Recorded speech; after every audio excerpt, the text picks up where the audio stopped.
Сайн байцгаана уу? Та бүгдийн өдрийн мэндийг хүргэе. За өнөөдөр дэлхийн технологийн томоохон компаниудын ярилцлагын тэнцэх 150 өдрийн чаленжийн дараач өдөр ирж байна. За өнөөдөр бидний бодлого юу вэ гэхээр binary search гэдэг нэртэй бодлого байна. За энэ бодлого нь яадаг бодлого вэ гэхээр ерөнхийдөө яг анхны юунд харахад бол амархан бодлого.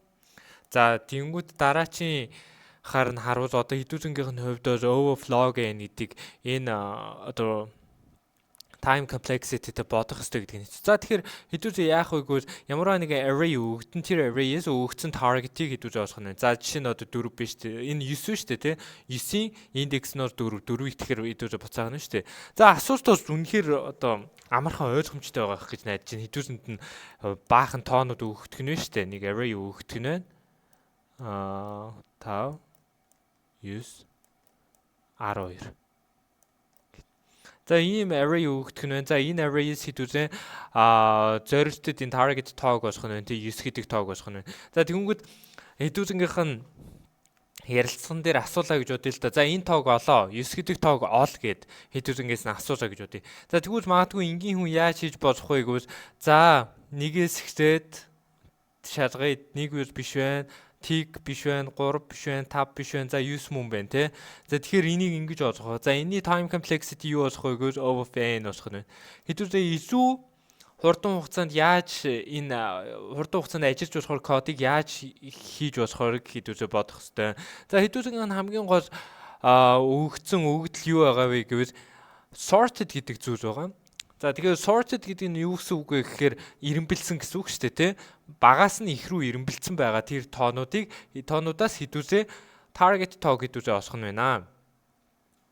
За тэгэхээр sorted гэдэг нь хамгийн чухал өгөгдөл. Бид нэр sorted байгаа учраас хэдүүзээ яаж бодож болох вэ гэвэл энэ нэг array-ийг хоёр хэсэгт хуваагаад үзчихээ да. За хэдүүзээ tig 3 5 9 12 тийм ээ. За тэгэхээр хэдүүзээ хоёр хэсэгт хуваагаад үзвэл энэнгээр хуваагдахаар байгаас гэтээ бид хэдүүзээ айс нэг тоон дээр нь очиж хоёр хэсэгт хуваан штэ яг одоо кодн дээр бол тийм учраас магадгүй энийг нь s гэж энийг нь r гэж госынх нь pointer s тоон дээр очихгүй 3 5. За мэдээж r нь үсэн дээр 5 дээр байгаа энэ бол тэг дээр байгаа юм чи хооронд нэмсээ 2 туваасаа тэгэхээр 2 гэдэг 3 бол гарах нь штэ тийм. Тэр 3 дээр хамгийн ихсэд очиж. За 3 хэдүүзэн таргетийн хувьд энэ зайд байгаа мó эсвэл энэ хэсэгт нь байгаа мó. За бид нар бол мэдж байгаа шүү дээ. 9-оос мэдээж 3-аас илүү юм чи энэ хэсэгт байх нь ойлгомжтой. За тэнгуус хэдүүзээ яах вэ гэвэл зөвхөн тэгвэл энэ хэсгийг шалгахчууд яад юм бэ гэж хэдүүзээ бодож байгаа байхгүй.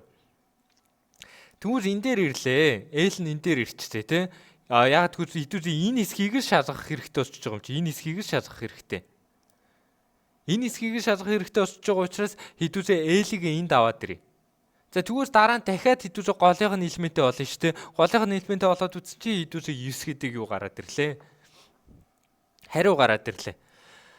За тэгэхээр ерөнхий бодлогын санаа бол иймэрхүү байх нь байна. За тэгвэл хэдүүзээ дараачийн жишээн дээр энэ дээр аваад үзье.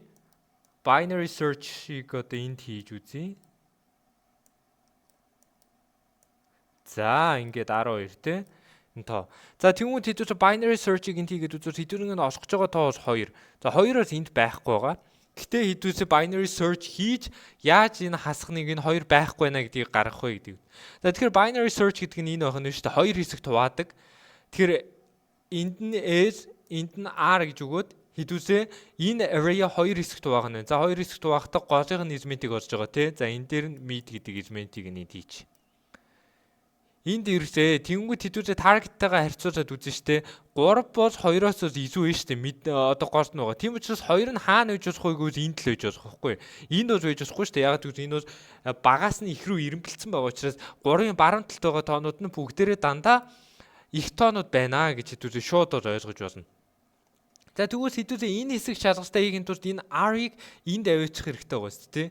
Энэ хоёрыг хооронд нь юу яагаад үзчихээ голынх нь элементийг олоод үзвэл S-тэй ижлэхэн энэ хасгныг дээр голынх нь элементээр нь хасгныг 2-2-ийн мэдээж хасгныг бол бага байна тий. Тийм учраас хэвчээ хаан шалгалтыг хийх хэрэгтэй вэ гэвэл энд шалгалтыг хийх хэрэгтэй. Тэг дээр шалгалтыг хийх хэрэгтэй. За тэнгуут хэдүүзээ яах вэ гэвэл S-ийг нь энд аваад ирнэ. S R2 нь одоо яг ижлэхэн юун дээр ирсэн байна.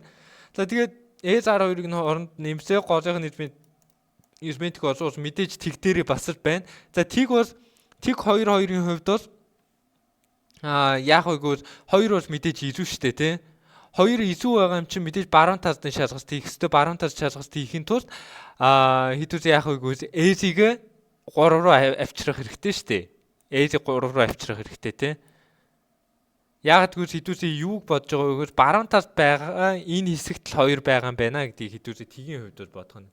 За тэгэхээр энд дээр ирэхээр S нь R-аас хитрээд өвчөж байгаа учраас энд бид нэр зөксөөгоод энэ бол хасхныг гэдэг индекс дээр буюу энэ array дотор байхгүй юм байна гэж хэдүүсээ бодож явах нь байна тий.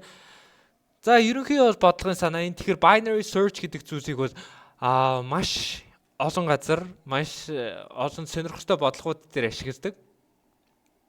За тэгэхээр ерөн binary search анх харахад бол түүхтэй ядаргаатай санагдаж магадгүй зүгээр шууд дундуур нь тоонуудын дундуур явуулаад тэр тоог олчих боломжтой байхад яагаад заавал binary search ашиглаад байгаа юм бэ? Binary search яг бага өгөгдөлтэй байхад цөөхөн тоотой ажиллаж байхад binary search ашигтай биш ээ. O of n буюу энэ нь илүү ашигтай. За гэхдээ өгөгдөл томрох тусам магадгүй 100,000 ширхэг тооноос хэдүүсээ 100,000 ширхэг тооноос хэдүүсээ нэг тоог осгох чилоо гэж бодъё шүү дээ. Нэг тоог осгох чилоо гэж бодъё. Тэр тоон магадгүй 100,000 дахь тэр тоон байж болно шүү дээ. 100,000 дахь тоон гэж болно. Тэнгүүт хэдүүсээ зүгээр дундуур нь яг энэ аргаар эхлээд хасахныг дараа нь тийг дараа нь 3 5 9 гээд ингэж шалгаад явбал хэдүүсээ 100,000 ширхэг нөхцөлийг шалгах байхгүй. Харин binary search яаж шалгах вэ гэвэл binary search эхлээд 2 дуун дахиад 2 дуун. Тэгэхээр хэдүүсээ 50,000. Дараа нь 25,000. Буюу хэдүүсээ log 100,000 дээр шалгахгүй.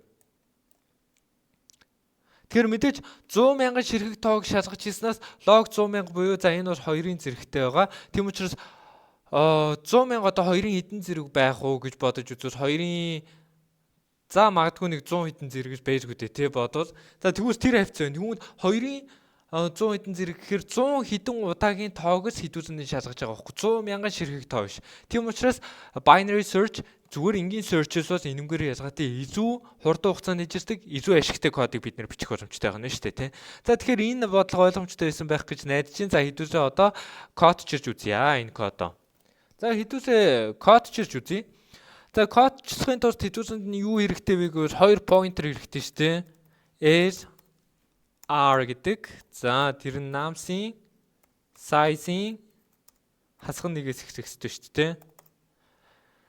Яг тэгвэл намсын size гэхэр чин одоо элементүүдийн нийт тоо олчих юм чи. Тэгээд индекс бол тгээс ихэрдэг те.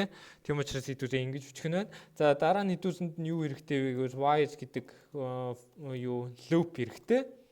За ингээд хэдүүлээ дундлын юуг нь олно шүү дээ. За илүү одоо out of bound буюу одоо index leak хийхгүй тулд хэдүүлээ ингэж бичиж болно. За зүгээр араасх нь ээж хуваах нь 2 гэж бичсэн ч болно дөө. Ер нь бол тийм их ялгаатай биш. Та нар яг математик үйлдэлээр нь энийг бодоод үзвэл бол яг л хийж ирхэн араасх нь ээж хуваах нь 2 гэдгийг хариу гарч байгаа. За тэгээд энийг хийжтэй. Тэнгүүд хэдүүлээ бодно шүү дээ. Яг голынх нь элемент нь target-тэй тэнцүү бол яах юм бэ гэж хэдүүлээ mid буюу тэр индексийг нь буцаах хэрэгтэй шүү дээ тий. За тэнгүүд дараачийн нөхцөл нь хэрвээ target нь тэр mid value-гаас илүү болвол за хэрвээ одоо энэ ингэж штэ mid нь бол 3 дээр байгаа штэ тий. Тэгэхэд 9 чин баруун талд нь байгаа шүү. Тэгэхээр хэдүүлээ баруун талынх нь энэ хэсгийг нь шалгах хэрэгтэй тий. Тийм учраас edge-гээ 5 дээр авчрах хэрэгтэй байна шүү дээ. Тэгэхээр хэдүүлээ яах вэ гэхээр edge нь тэнцүү mid дээр нэмэх нэг. Тийм ээ? За өөр нөхцөлд за нөгөө нөхцөлд нь хэрвээ одоо хэдүүлээ tick гэдэг тоог юу яажлаа гэж үгүй хайжлаа гэж үгүй. Тэгэхэд энэний голынх нь элемент нь 3 байна шүү дээ тий. 3 бол тгээс их гэдэг нь харагдаж байгаа. Хэдүүлэн таргетаас их гэдэг нь харагдаж байгаа. Тийм учраас хэдүүлээ энэ хэсэгт хэдүүлээ шалгалтаа хийж tick гэдэг тоог олно шүү дээ тий. Тийм учраас хэдүүлээ R-ыгаа тэр тэг дээр авчрах хэрэгтэй байна. R-ыг тэг дээр авчираад ийм болгох нь хэрэгтэй байна. За хэрвээ энэ нөхцөл дуусаад одоо энэ R-аас бага байх гэдэг энэ нөхцөл дуусвал хэдүүсээ яах вэ гэвэл return хасах нэг буюу энэ дотор байхгүй байна гэдгийг хэдүүсээ хийгээд өгч гэнэ. За хэдүүсээ юугаа шалгаад үзье. Бодлогоо шалгаад үзье. За болж юм те. За ерөнхийдөө бол бодлого бол амархан. Гэтэ хамгийн чухал нь binary search гэдэг зүйлийг ойлгох хэрэгтэй байна. Энэ бодлогын хамгийн чухал хийгдэж байгаа зүйл нь binary search. За энэ аргыг ашиглаад маш олон бодлогыг хэдүүсээ бодож болно. За өнөөдрийн бичлэгтэй хамт байсан та бүгдтэй баярлалаа. Бичлэг таалагдсан бол лайк болон subscribe дараарай.